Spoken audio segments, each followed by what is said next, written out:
চীন ও জাপানে ছড়িয়ে পড়েছে হিউম্যান মেটানিউমো ভাইরাস। স্বাস্থ্য বিশেষজ্ঞরা শঙ্কা প্রকাশ করে বলছেন, ভাইরাসটি করোনার মতোই ভয়াবহ আকার ধারণ করতে পারে।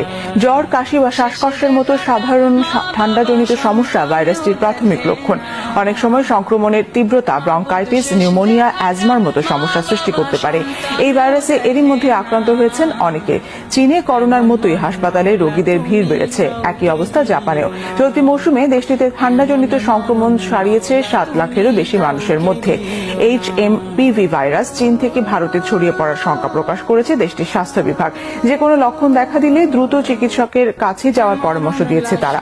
প্রায় 2 দশক আগে HMPV ভাইরাসের উপস্থিতি জানান দিলেও এখন পর্যন্ত এর টিকা আবিষ্কার হয়নি।